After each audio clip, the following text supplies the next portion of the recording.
Existence of God کے حوالے سے بات چل رہی ہے، مذہب، سائنس اور نفسیات کتاب جو کہ خالد سہیل اور ڈاکٹر سہیل زبیری نے لکھی ہوئی ہے۔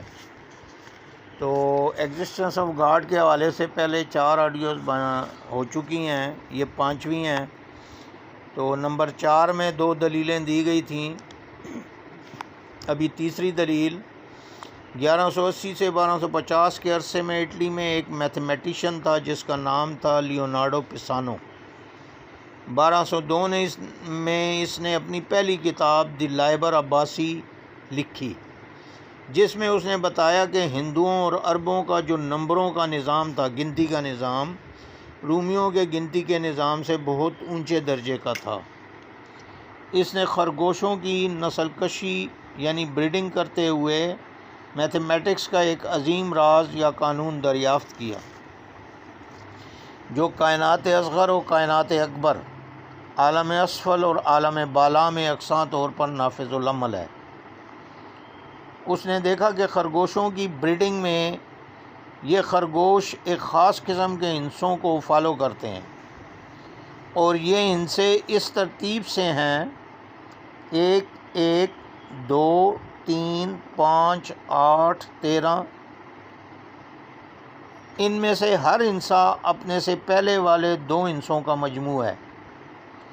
ان کو فائبوناشی نمبرز کا نام دیا گیا۔ اگر کوئی مستطیل ان نمبروں میں سے کسی بھی 2 نمبروں کی لمبائی چوڑائی سے مل کر بنے گی تو اس کو گولڈن مستطیل یا گولڈن ریکٹینگل کہیں گے۔ اگر ہم ایک بڑی گولڈ ریکٹینگل لیں اور اس کو چھوٹے فابوناشی نمبرز میں تقسیم کرتے جائیں تو ہمیں ایک اسپائرل ڈیزائن ملتا ہے، جس کو فائبوناشی اسپائرل کہتے ہیں۔ اب جب ہم کائنات اصغر پر غور کرتے ہیں تو ہمیں یہ اسپائرل زمین سے لے کر آسمان تک مختلف چیزوں میں نظر آتا ہے۔ مثلا سورج مکھی سن فلاور کا پھول 55 34 اور 21 پنکھڑیوں کا پرفیکٹ اسپائرل بناتا ہے، اور یہ تینوں نمبر فائبوناشی نمبرز ہیں۔ سوال پیدا ہوتا ہے کہ سورج مکھی کے پھول کو کیا گنتی کا شعور ہے؟ کیا اس کو فائبوناشی نمبرز کا شعور ہے؟ اگر نہیں ہے تو پھر یہ کیسے اپنی پنکھڑیوں کے لیے فائبوناشی نمبرز ہی سلیکٹ کرتا ہے؟ کیوں اس میں تبدیلی نہیں آتی؟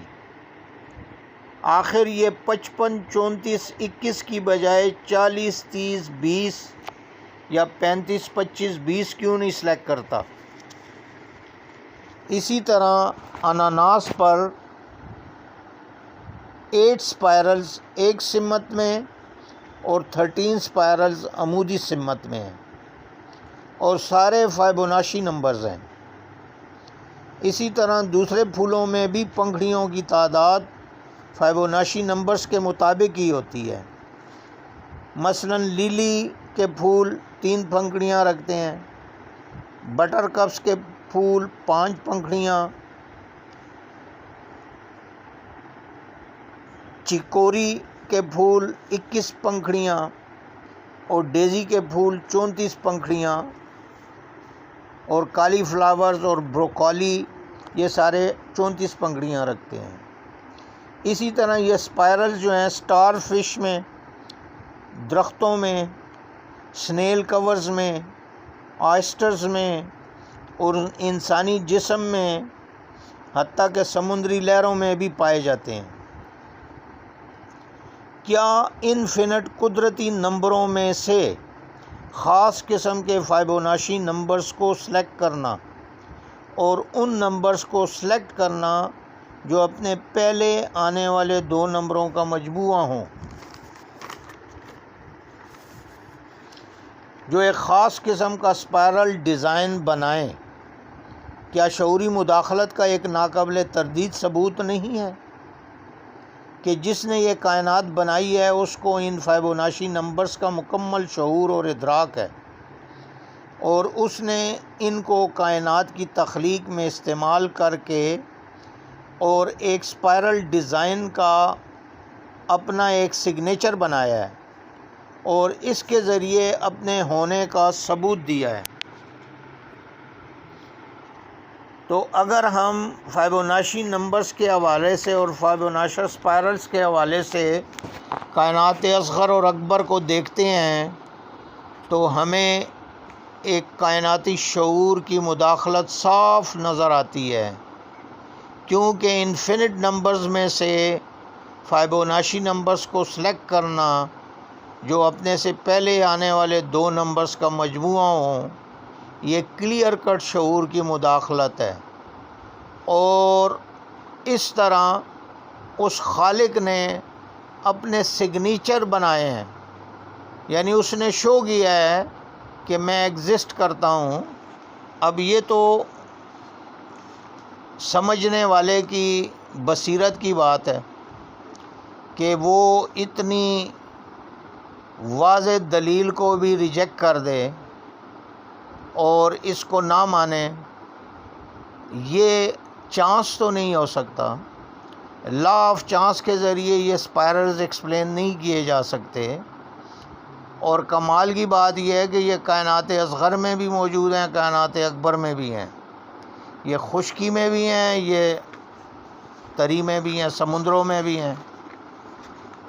تو ماننا پڑتا ہے کہ یہ کائنات جو ہے ایک آرگنائزڈ ڈیزائن ہے، کسی کا گرینڈ ڈیزائن ہے، اور وہ بہت گرینڈ ہے جس نے اس کو ڈیزائن کیا ہے، وہ خود بہت بڑی عقل و خرد کا اور وہ صاحب شعور ہستی ہے جس نے اس گرینڈ ڈیزائن کو ڈیزائن کیا ہے۔ چوتھی دلیل، مادی نظریے کے جو تضادات ہیں، پتہ نہیں یہ مادی نظریہ رکھنے والے ان تضادات کو کیوں نہیں دیکھتے، اور ان کو یہ کیوں نہیں نظر آتا کہ ان کے نظریے میں کتنے عقلی تضادات ہیں۔ ویسے تو وہ مذہب والوں پہ بڑے اعتراضات کرتے ہیں کہ یہ مذہب والے عقل سے کام نہیں لیتے، یہ مذہب والے بڑے اللاجیکل ہوتے ہیں وغیرہ وغیرہ، لیکن چلیں ہم مان لیتے ہیں کہ ہوتے ہیں، مذہب کے فالوورز میں اللاجیکل لوگ بھی ہوتے ہیں، لیکن بڑے بڑے لاجیکل بھی ہوتے ہیں، اور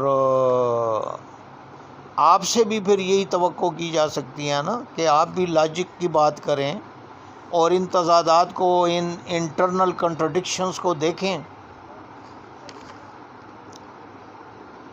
مثلا انسانی آنکھ کا جو ویزیبلٹی اسپیکٹرم یا ویزیبلٹی رینج ہے وہ 380 نینو میٹر سے 760 نینو میٹر یا ویو لینتھ کے درمیان ہے۔ اب کائنات میں موجود وہ اشیاء جو 380 اور 760 نینو میٹر ویو لینتھ کے درمیان پائی جاتی ہیں، انسان تو صرف انہی اشیاء کو دیکھ سکتا ہے۔ جو اشیاء یا موجودات 380 نینو میٹر سے کم ویو لینتھ کی ہیں، وہ موجود ہونے کے باوجود انسان کو دکھائی نہیں دیتی۔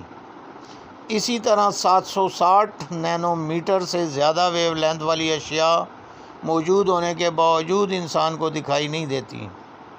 لہذا سوال پیدا ہوتا ہے کہ انسان تو تمام جانوروں سے ڈیولپ نو یعنی اسپیشی ہے، تو پھر کتے کا، چمگادڑ کا، بلی کا اور بہت سے دوسرے جانوروں کا ویزیبلٹی رینج انسان سے زیادہ کیسے ہو سکتا ہے، جبکہ انسان ان جانوروں سے بہت زیادہ ترقی یافتہ اسپیشی ہے۔ لہذا انسان کا تو ویزیبلٹی رینج یا اسپیکٹرم سب سے زیادہ ہونا چاہیے۔ اب یہ ایک تضاد ہے جو مادی نقطہ نظر رکھنے والوں کو نظر نہیں آتا۔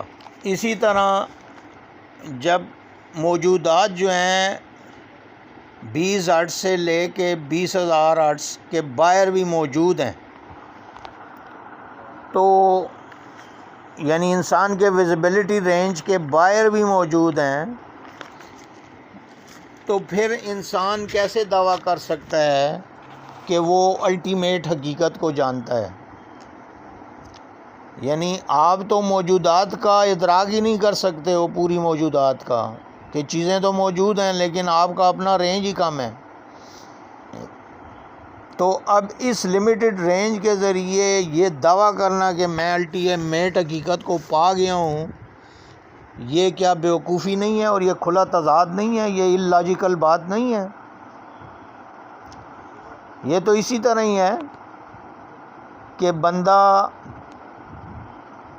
لاہور کے ایک چھوٹے سے علاقے میں پھر کے تو دعویٰ کر دے کہ میں نے پورا پلانٹ ارتھ دیکھ لیا ہے، اور پورے پلانٹ ارتھ کے بارے میں وہ دعوے کرنا شروع کر دے،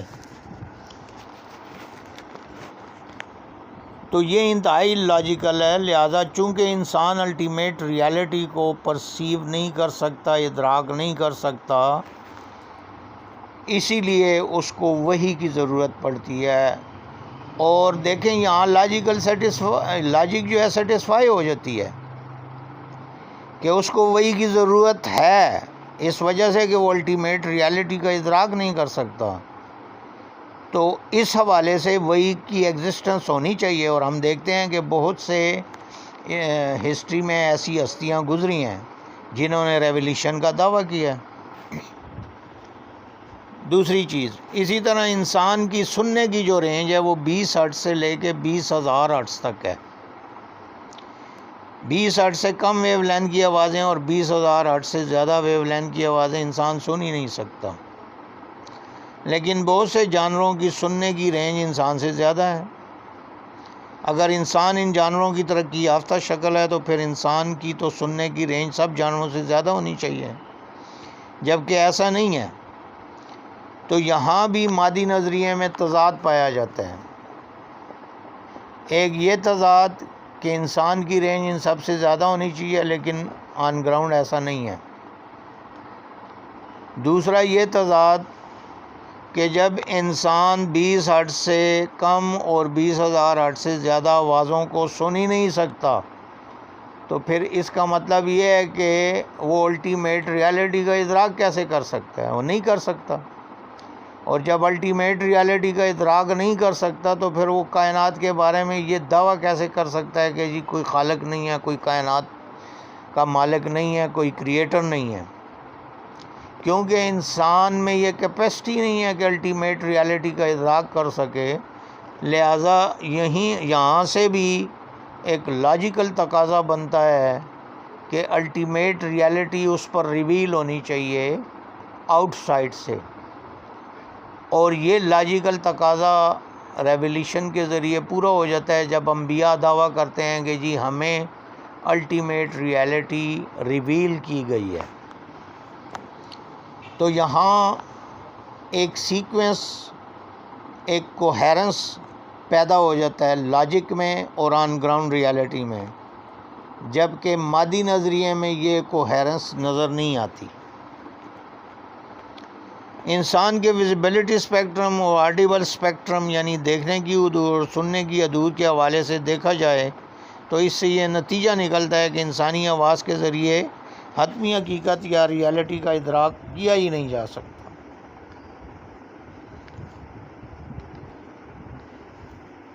تو اسی لیے ضرورت ہے کہ حتمی حقیقت انسان پر ریویل کی جائے۔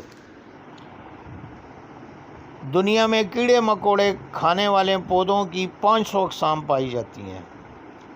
اب اگر ڈارون کے یا موجودہ سائنس کے میکانیکی ارتقاء کے تصور کے مطابق دیکھا جائے تو پودے ترتیب کے حساب سے کیڑے مکوڑوں سے پہلے وجود میں آئے تھے۔ تو اگر ان کی خوراک کیڑے مکوڑے تھے، یعنی ان 500 اقسام کی، جو پودوں کی 500 اقسام ہیں، تو یہ ہزاروں سال اپنی خوراک کے بغیر زندہ کیسے رہے؟ اور اگر یہ کہا جائے کہ پہلے ان کی خوراک کچھ اور ہوتی تھی اور اب کیڑے مکوڑے ہیں، تو پھر سوال پیدا ہوتا ہے کہ ان 500 اقسام کے پودوں نے اپنی خوراک تبدیل کیسے کی اور کیوں کی؟ یہ میکانیکی نظریہ حیات یا نظریہ ارتقاء کا انٹرنل تضاد ہے۔ اور یہاں یہ ڈاکٹر محمد سہیل زبیری جیسے اور خالد سہیل جیسے سائنٹیفک ہیومنسٹ جو ہیں، یہاں کیوں نہیں کرٹیکل انالیسس کرتے، اور یہاں کیوں نہیں کرٹیکل تھنکنگ کو پھر اپنے کام میں لاتے، یہاں کیوں نہیں کرٹیکل آبجیکشنز کرتے کہ بھئی یہ تو پھر ممکن نہیں ہے۔ لہذا مادی نظریہ بھی غلط ہے، مادی نظریے میں زیادہ تضادات پائے جاتے ہیں۔ اسی طرح فائلم کولنٹریٹا، فائلم پلیٹی ہیلمنتھس اور انیلڈا کے جاندار جو ہے وہ کیڑے مکوڑوں انسیکٹس میں آتے ہیں، ان میں بھی غیر جنسی تولید پائی جاتی ہے، جبکہ غیر جنسی تولید ایک قدیمی تولید کا طریقہ ہے، جیسے فائلم سائنوفاسیا یہ غیر جنسی تولید سے اپنی نسل برقرار رکھتے ہیں۔ اب سوال یہ پیدا ہوتا ہے کہ سائنوفاسیا، کولنٹریٹا، پلیٹی ہیلمنتھس اور انیلڈا کے درمیان والی جو سپیشیز ہیں ان میں جنسی تولید ہے، تو پھر یہ کولنٹریٹا، انیلڈا اور پلیٹی ہیلمنتھس جو کہ ترقی یافتہ اقسام ہیں، ان میں غیر جنسی تولید کیوں پائی جاتی ہے؟ انہوں نے غیر جنسی تولید کی طرف تنزل کیوں کیا؟ دوسرا سوال یہ ہے کہ غیر جنسی تولید میں جاندار پر موت واقع نہیں ہوتی، لہذا اس لحاظ سے غیر جنسی تولید بہتر تھی، تو جنسی تولید کیوں اپنائی گئی اور موت کو کیوں انٹروڈیوس کیا گیا؟ یہ ایک بڑا کویشچن ہے جس کا جواب جو ہے میکانسٹک کانسیپٹ آف ایوولوشن میں نہیں دیا جا سکتا۔ اس نظریہ ارتقاء پر بہت سے سوالات پیدا ہوتے ہیں اور قدم قدم پر سوالات پیدا ہوتے ہیں اور کنٹرڈکشنز نظر آتی ہیں، لیکن مادی نظریے والے کو یہ کنٹرڈکشنز نظر نہیں آتی۔ اسی طرح جل تھلیے یعنی ایمفیبیس جانور جو ہیں، جو خشکی اور پانی دونوں میں رہ سکتے ہیں، یہ مچھلیوں کی ترقی یافتہ شکل ہیں، لیکن یہ کاربونیفرس دور سے پہلے وجود میں آ چکے تھے۔ حجری آثار یعنی کہ فاسل ریکارڈ سے یہ پتہ چلتا ہے کہ یہ کاربونیفرس دور میں وجود میں آ چکے تھے۔ تو جب یہ مچھلیوں کی ہی ترقی یافتہ شکل ہے، ان میں ریڑھ کی ہڈی مچھلیوں سے پہلے کیسے مکمل ہو گئی؟ یعنی ایمفیبینز میں ریڑھ کی ہڈی پہلے مکمل ہو گئی ہے مچھلیوں سے، جبکہ ایکچولی یہ مچھلیوں کی ترقی یافتہ شکل ہے۔ اسی طرح اگر ڈارون کا نظریہ فطری چناؤ یعنی کہ نیچرل سلیکشن ایک حقیقت ہے، تو پھر جانداروں کی وہ تمام اقسام جو اس چناؤ میں نیچر کے معیار پر پوری نہیں اتریں اور مسترد ہو گئیں، وہ تمام اقسام کدھر ہیں؟ وہ ہجری آثار یعنی فاسل ریکارڈ کہاں گئے؟ وہ چھوٹی گردن والے زرافے، وہ اونٹ سے پہلے والے جاندار جن کی اونٹ ترقی یافتہ شکل ہے، وہ ارتقاء کے بدشکل جاندار، 3 ٹانگوں والے گھوڑے یا سونڈ والا شیر یا لمبی گردن والا ہاتھی ہمیں کیوں نظر نہیں آتے؟ اگر موجودہ ہر نوع یا اسپیشی 10 انواع یعنی کہ اسپیشیز میں سے سلیکٹ ہوئی ہے، اگر ہم فرض کر لیں کہ ہر اسپیشی جو موجودہ ہے وہ 10 اسپیشیز میں سے سلیکٹ ہوئی ہے، اور اس وقت زمین پر 10 لاکھ اقسام ہیں یا 10 لاکھ اسپیشیز ہیں، تو پھر 90 لاکھ اسپیشیز جو ریجیکٹ ہوئی تھیں ان کے ہجری آثار یعنی کہ فاسل ریکارڈز ہمیں کیوں نہیں ملتے؟ یہ ایک بہت بڑا ارتقاء میں گیپ ہے، تضاد ہے، کہ اگر واقعی ارتقاء اور نیچرل سلیکشن کا قانون ٹھیک ہے، میں اس چیز کی بالکل نفی نہیں کر رہا کہ ارتقاء نہیں ہوا، لیکن ایک چیز ہوتی ہے ارتقاء اور ایک ہوتا ہے ڈاروینین کنسیپٹ آف ایوولوشن.